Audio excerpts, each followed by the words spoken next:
So the moment we've all been waiting for is finally upon us. Spider-Man No Way Home is finally here. Critics got to see it yesterday, and now their reviews are live. Hey everybody, I am Robert Storms. Welcome back to the channel once again. If you guys are finding me for the very first time, please do me a huge favor. My YouTube algorithm is telling me that, you know what, you guys have not subscribed to the channel, so please do me a massive favor. Hit the like button, subscribe for all future content here on the channel. So Spider-Man No Way Home has had its press screening, the review embargo has lifted, and all the critics are giving their reviews. We're going to take a look at the Rotten Tomatoes score, see what is currently being scored by critics. You guys do have to take this with a massive grain of salt because these are only the critics' opinions. Not all the time your opinion is going to line up with their opinions. Everybody has their own different opinion. Movies are art. Art is subjective. Everybody looks at it different ways. So whenever you look at a Rotten Tomatoes score or another critic's review, you're just looking at it from their point of view. Your opinion might not match up with theirs. So with that said, let's just jump over to Rotten Tomato and see what the current score is for Spider-Man No Way Home. So as you can see, it is at a solid 100% with 47 reviews. So that's pretty good, because last night when it dropped, it was like 13 reviews and it was at 100%. And again, you got to take this thing with a grain of salt. Just because it's at 100% doesn't mean it's 100%, like it's a 10 out of 10 movie. It just means, you know, out of these 47 critics, they all recommend that you go see it, that it's worth your time. And we're not going to go too far into these. I don't want to kind of dive into these reviews. I don't want to go and start, you know, reading stuff and then possibly spoil stuff. I did manage to look at a couple of them yesterday, Perry Nemiroff being one of them, because I've always been a fan of Perry Nemiroff, and I kind of trust her review, as well as Alfonso here. As you can see, Alfonso from The Wrap, you know, I follow him. He gives it a very, very good review. And here's Perry Nemiroff. I just want to read this because I do think that there is some spoiler in this quote of hers. I didn't go into reading a full review, but I'm going to read this. So if you guys do not want any type of spoilers, I don't consider this a spoiler, but I do consider this something of a confirmation on certain things. So if you guys don't want to hear that, I mean, it's not no spoiler. She's not telling you who's in the movie, who's not in the movie. She's not telling you who dies, who doesn't die.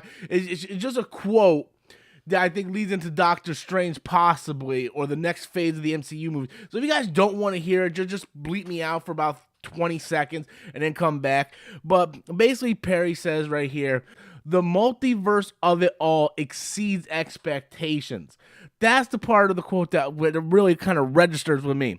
The multiverse of it all exceeds expectation. That's the part that gets me, because to me, as a fan, and a fan that's been speculating, Andrew Garfield, Tobey Maguire. Me personally, I've been saying Venom. Right? A lot of people don't really believe that. I personally believe Venom is going to be a part of this movie, even if it's a small amount. When she says the multiverse of it all exceeds expectation, well, what is the expectation? The expectation was that Andrew and Tobey was in the movie. That was the fans' expectation. That's all we heard leading up for the past 2 years. The expectation was Andrew and Tobey. And Perry Nemiroff is a smart critic. She has her ear to the ground. She knows what the fans want. I met Perry, talked to Perry. I know Perry, not personally, but I know the way she thinks and the way she acts. I know that she knows her shit, and she knows what fans are looking for and talking about. So for her to say that the multiverse of it all exceeds the expectation, well, exceeding meaning we already pretty much predict that Andrew and Tobey's in it. So if it exceeds it, what does that mean? Is Venom a part of it? Does Emma Stone come in as Spider-Gwen? Does Kirsten Dunst show up? Like how much does it exceed expectations?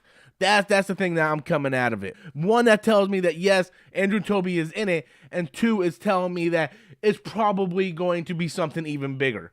If they're because at this point, it's the worst kept secret that Andrew and Tobey's in the movie. It's the worst kept secret. We all know it at this point.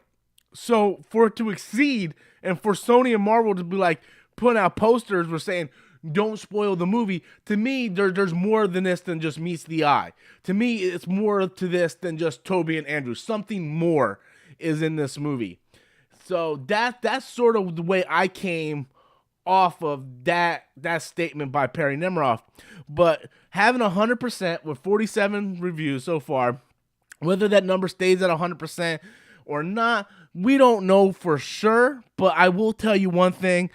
If you're a Spider-Man fan, if you've been looking forward to this movie, this is really good news, and it definitely has you with your hopes up. This definitely makes you feel good going into the movie. So with this movie, a lot of people were expecting this movie to be the best movie of the year. I think this is going to be the highest grossing movie of the year. I think this movie is going to come out and make the highest opening weekend of the year. I just think, in a post-COVID world, this movie is going to be the first movie that feels like we're no longer in the COVID. This is going to be the first movie that feels like pre-COVID.